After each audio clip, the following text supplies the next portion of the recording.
Once upon a time, there was a castle with friendly foxes. Attackers wanted to invade the castle, which meant a lot of trouble for the foxes. Looking from the top onto the castle, the foxes took their strategic positions to defend their home. 8 foxes climbed the castle wall, and 1 fox stayed in the courtyard to distribute arrows to his mates. All attackers also moved on to position, and the horrible battle began. The attackers shot arrows into the castle, and the foxes shot arrows towards the attackers. Each attacker shot only towards one particular fox that he could directly spot, and vice versa. The foxes were very clever. To make sure not to run out of arrows, they collected the arrows of the attackers in a big box. With the help of the fox in the courtyard, they redistributed the arrows according to the needs of each individual defender. Some foxes obtained more arrows and some less. By this clever move, that is, redistribution of arrows and shooting the arrows towards the attackers got scared and ran off. The foxes successfully defended their home and lived happily ever after. So, what does the story of the foxes and attackers have to do with the Lattice-Boltzmann method, LBM? In the classical LBM, we first discretize space and turn our castle into a single Cartesian grid cell. The grid cells are typically chosen quadratic in 2D or cubic in 3D, but other forms exist as well. The arrows that our foxes shoot towards the attackers correspond to particles.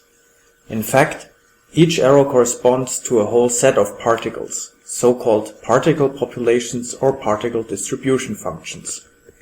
In the current sketch, we restrict the motion of the particles to 9 potential moves. Either a particle moves to the respective neighboring cell, or it rests in the current cell.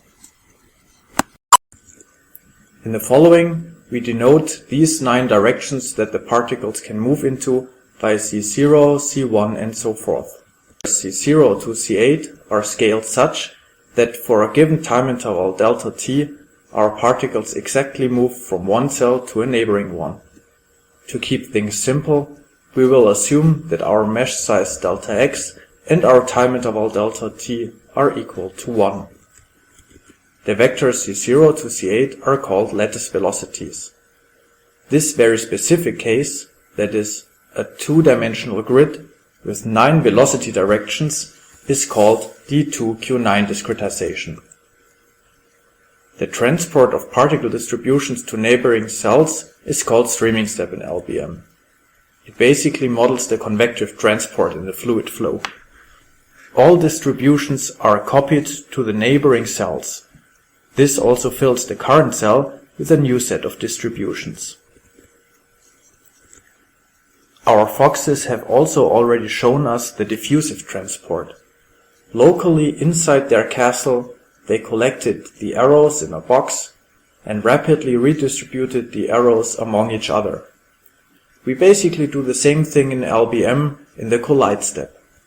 We let the particles collide locally inside each grid cell and so redistribute our particle populations. Both mass and momentum need to be conserved during collision. If we denote each particle population with F0, F1 and so forth up to F8, we can compute the mass per grid cell row from the sum of the distributions. The momentum arises from the sum of the terms Fi times Ci. Now, how do we model the collision process? The most common collision model is given by the so-called Badnagar-Cross-Krug or just BGK model. First, we compute mass and momentum inside a single grid cell from the distributions that have just entered our cell. Then, we compute the equilibrium distribution Fi-Ag. The vector product used, for example for Ci and U in this formula, corresponds to the well-known inner product. computing mass and momentum from the equilibrium distributions returns the same values for ρ and u as if we used f0 to f8. This is basically due to a clever choice of our lattice weights wi. You may just do this computation by hand to understand what's basically happening and check out the isotropic structure of the lattice velocities and weights. The expression of the equilibrium function did not just fall from the sky. One can basically derive this expression from the Maxwell-Boltzmann distribution in the low velocity limit. That means for flow velocities u, which are much smaller than the speed of sound cs. Finally, we relax our distributions fi towards the equilibrium distribution at a given collision frequency 1 over tau. Tau is chosen such that the correct viscosity of the considered fluid is obtained. For tau equal to 1, the relaxation process sets the distributions fi exactly to their corresponding counterparts fi ec of the equilibrium distribution. That means our BGK model basically pushes our distributions fi towards the equilibrium state. Due to numerical stability, tau needs to be in the range 0.5 to 2.0. Now, let's put collide step and streaming step together. Starting from time t, the particle distributions first collide locally in each cell, resembling the collide step. Afterwards, the collided distributions are streamed to the neighboring cells. Yellow distributions leave the center cell, and gray distributions from neighboring cells enter the center cell.